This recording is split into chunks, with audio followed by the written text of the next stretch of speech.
ఊరిస్తూ ఆశ పెడుతుంది, అందుకోవాలని చూస్తే ఆందోళన రేకెత్తిస్తుంది. ఇది బోగస్ క్రిప్టోకరెన్సీ కథ. క్రిప్టోకరెన్సీ ఉమ్మడి కరీంనగర్ జిల్లాలో రేపిన చిచ్చు ఇప్పుడు దావానంలా వ్యాపిస్తోంది. రోజుకు కొందరు బాధితులు బయటకు వస్తున్నారు. క్రిప్టో మోసగాళ్ల గురించి మీడియా కూడై కూస్తున్నా అంత తీవ్రత లేదని పోలీసులు కొట్టిపారేస్తున్నారు. అసలేం జరుగుతోంది అక్కడ? మెటాఫండ్ క్రిప్టోకరెన్సీ పేరిట ఉమ్మడి కరీంనగర్ జిల్లాలో కోట్ల రూపాయలు వసూళ్లు చేసి పారిపోయిన బాధితుల విషయంలో పోలీసు శాఖ చోద్యం చూస్తోందనే విమర్శలు వెల్లువెత్తుతున్నాయి.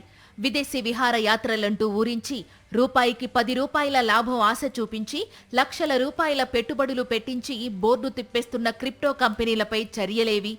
ఈ ప్రశ్నకు సమాధానం చెప్పలేక పోలీసులు రకరకాల కారణాలు చెబుతున్నారే గాని బాధితుల పక్షాన ఆలోచించడం లేదనే వాదన బలపడుతోంది. ఒకవైపు ఏమో పోలీసోళ్ళు పెద్ద ఎత్తున డబ్బులు పెట్టినది బహిరంగ రహస్యమే. అట్లాగే టీచర్లు పెట్టారు, కొంచెం ఉన్నత కుటుంబాల వాళ్ళు పెద్ద ఎత్తున డబ్బులు కోట్ల రూపాయలు పెట్టి వాళ్ళు ఫిర్యాదు ఇవ్వలేక లోలోపట కుమిలిపోతున్నటువంటి పరిస్థితి కూడా ఉంది. ఉమ్మడి కరీంనగర్ జిల్లాలో సుమారు 100 కోట్ల రూపాయలు క్రిప్టోకరెన్సీ పేరిట వసూళ్లు చేశారు. ఏ ఒక్క నిందితుణ్ణి ఇంతవరకు అరెస్టు చేయకపోవడంతో పోలీసు శాఖపై విమర్శలు వెల్లువెత్తుతున్నాయి. బాధితుల్లో ఒకరిద్దరు మాత్రమే ముందుకొచ్చారని, ఆ కేసులను కరీంనగర్ 2 టౌన్ పోలీస్ స్టేషన్లో నమోదు చేసి సిసిఎస్ కు బదిలీ చేశామన్నారు పోలీస్ కమిషనర్ గౌసాలం. పరారీలో ఉన్న నిందితుల కోసం గాలిస్తున్నట్లు చెప్పారు. ఎగ్జాక్ట్ డీటెయిల్స్ లేదు, but as lot of victims have not approached, it's in some lakhs only. News పేపర్లో crores, 100 crores ఇట్లా రాస్తున్నారు. That has not been confirmed yet. This is unverified information. And ఇప్పటి వరకు whatever victims have approached that it's coming in some lakhs, it nots in crores. ఈ crypto కుంభకోణం కొత్తదేం కాదు. మే, జూన్లో కరీంనగర్ రూరల్ పోలీస్ స్టేషన్తో పాటు 2 టౌన్, కొత్తపల్లి పిఎస్లో పలువురు బాధితులు పోలీసులకు ఫిర్యాదు చేశారు. కానీ అక్కడి పోలీసులు పట్టించుకోకపోవడంతో బాధితుల్లో అనుమానాలు మొదలయ్యాయి.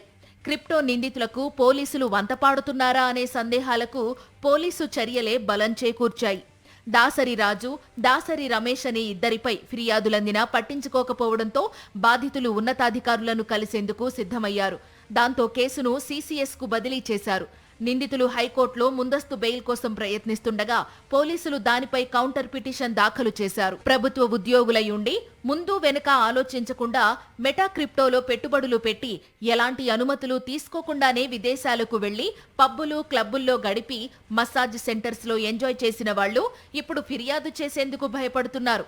అంతేకాదు, చాలా మంది ఉద్యోగులు సైడ్ దందాలు చేస్తూ సంపాదిస్తున్న బ్లాక్ మనీని ఇలాంటి క్రిప్టోల్లో పెట్టడంతో తమ పేర్లు బయటకు రాకుండా, గుట్టుచప్పుడు కాకుండా సెటిల్ చేసుకోవడానికి ప్రయత్నాలు చేస్తున్నారు.